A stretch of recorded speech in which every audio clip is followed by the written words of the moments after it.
စပွန်ဆာမရပါမယ်လေဒီလိုပဲပေါ့နော်ကိုပတ်တဲ့ဆေးဆိုတော့လေကျွန်တော်ဒီနေ့ကျွန်တော်ကင်မရာမန်ကိုပြောပြပါမယ်မင်္ဂလာပါကိုရိုဒီနေ့ကတော့ကျွန်တော်ဒီနိုင်ငံလေးကိုဆေးဖြန်းမှာပေါ့လေကျွန်တော်ဘာလို့ဒီဆေးဖြန်းတာကိုဒီနှာခေါင်းပိတ်တွေတခြားဒီအကာရန်တွေပေါ့နော်ဘာလို့မလုပ်တာလဲဆိုတော့ကျွန်တော်ဖြန်းမဲ့ဆေးကကျွန်တော်ဒီအီယံပေါ့နော်ဟုတ်ကဲ့ဒီရေတကွန်ထုတ်တဲ့ EM ပေါ့သူက organic ဖြစ်တဲ့အတွက်ဒီဆေးပတ်တဲ့ချိန်မှာသူအနေဖြစ်စေပေါ့နော်ဒီအစိတ်တငွေတွေဓာတ်တွေပါမပါဘဲနဲ့သူကအနုစီဝါပေါ့နော်အကျိုးပြုအနုစီဝါ organic ဆိုတော့ကျွန်တော်အဲ့ဒါကြောင့်ချားဟာတွေသုံးလာပါတယ်စပွန်ဆာမရပါမယ်လေဒီလိုပဲပေါ့နော်ကိုပတ်တဲ့ဆေးဆိုတော့လေကျွန်တော်လည်းပြန် share ပေးရတဲ့ပုံပါပဲဒီနိုင်ငံလေးပတ်မှာပေါ့နော်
ဒီနေ့ဆေးဖြန်းရင်းနဲ့ကျွန်တော်ကိုမေးထားတဲ့မေးခွန်းတွေကမေးခွန်းတစ်ခုကိုဖြေပေးရအောင်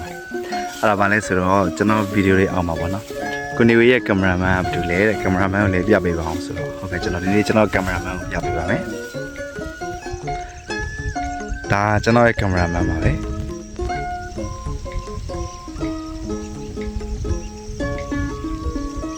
ကော်မရှယ်တောင်မှတဟုတ်မှမရရသေးကျွန်တော်ကကင်မရာမန်မရှိပါဘူးဗျာ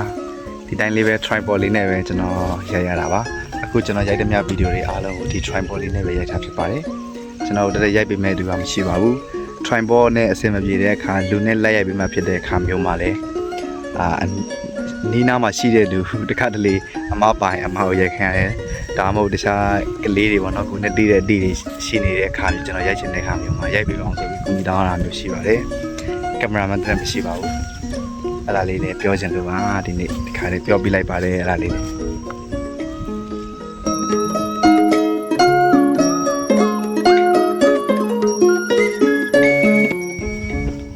ဒီနိုင်ငံကခုနှစ်ပေါင်းတစ်ခါမှမပေါက်လိုက်ရဘူးဘာလို့လဲဆိုတော့ဒီအဲ့စိုက်ပြီးနောက်ပိုင်းပြမိုးကနေတိုင်းရွာတာလုံးလုံးဘယ်လိုမှပေါင်းပေါက်ချင်လည်းမရဘူးချောင်းပြီးတော့နေလေးထွက်တဲ့ချိန်ပေါက်မယ်ဆိုတော့လည်းလူကမရဘူးအဲ့တော့ဒီနှိုင်းတစ်ခင်းလုံးဒါပေါင်းတက်စီနဲ့ဒါပတ်ထားတာပေါ့နော်ဒီဟာဥစ္စာဒါပေမဲ့ပေါင်းတက်စီလည်းမစိုးဘူးဗျစွမ်းတယ်ပဲပြောရမှာပဲပေါင်းတက်စီတစ်ခါပဲပတ်လိုက်တာမြက်တွေအကုန်လုံးလေးကုန်နေဗျဒီလိုဆိုနှမ်းသားကြီးပဲကျန်နေခဲ့ရလေအဲ့ဒါကြောင့်ကျွန်တော်အခုခဏမစီးပဲနေရအောင်ဟိုကမြက်တွေပါနေမရှိတော့ဟောပုံမွားတွေပါနေလည်းတိတ်ကြောက်အောင်ပေါ့နော်ဒီကွင်းကကျွန်တော်တို့ဒါရှေ့ကွင်းပေါ့နော်ရွာနဲ့ဆိုရင်တော့ရှေ့ကွင်းလို့ခေါ်တော့ဒီကွင်းတွေကလို့ဘူးကောင်ဖွားကောင်နေလည်းတိတ်မရှိဘူးပေါ့နော်အဲ့ဒါကြောင့်လည်းကျွန်တော်ခဏမစီးရပါဒီရွာတောင်ဘက်ကဒီတောင်ဘကွင်းတွေပေါ့နော်အဲ့ကွင်းတွေဆိုရင်တော့အဲ့လိုဘူးကောင်ဖွားကောင်နေရလေရံပေါ်နေတယ်အဲ့ပဲဆိုရင်တော့ကျွန်တော်ခဏမစီးပဲ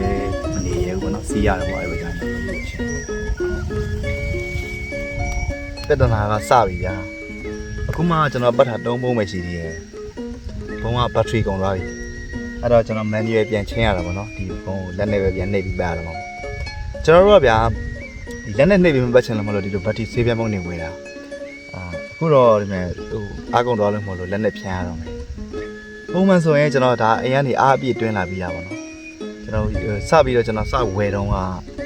အားပြည့်တွင်းလာလို့ရှိရင်10ပုံး9ပုံးလောက်ထိဖြန်းလို့ရရပါတော့စက်တိုက်အားမကုန်ဘူးပေါ့အခုကျွန်တော်ဝယ်ထားတာတစ်နှစ်လောက်ပဲရှိအောင်ပဲထင်တယ်ဒီပုံးရဲ့တက်တန်း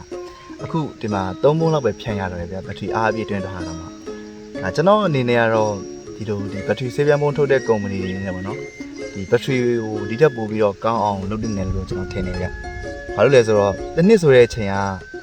ရန်တူတောင်းလုံးနေလေ2နှစ်3နှစ်လောက်ကြာတဲ့အချိန်မှာဒီဘက်ထရီက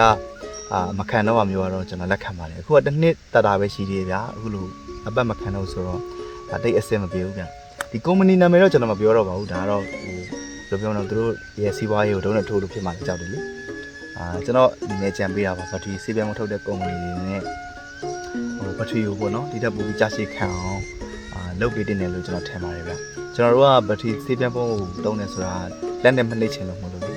အဲဒါကြောင့်ကျွန်တော်ကတုံးတာအခုတော့ဒီမှာအားပြည့်တွင်းလာရတာနဲ့တုံးပုံဖြန့်ပြီးတဲ့အချိန်မှာအားကုန်သွားပြီဆိုတော့ကျွန်တော်လက်နဲ့ဖြန့်ရတော့မယ်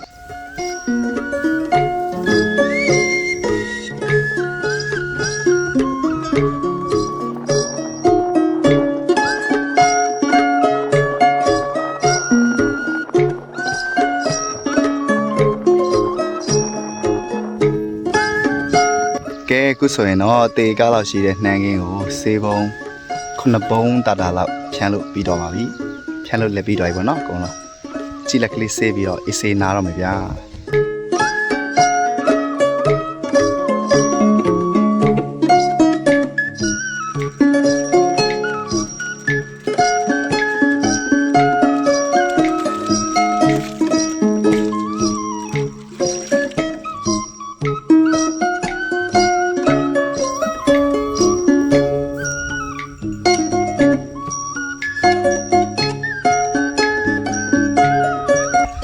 နေ့လေသားလေးစားလိုက်အောင်ဗျာ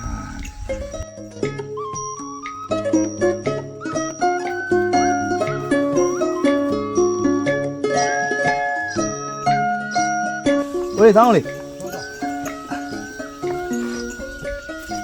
အဲ့ဒီပြေးတော့ပါဗျာနားလေး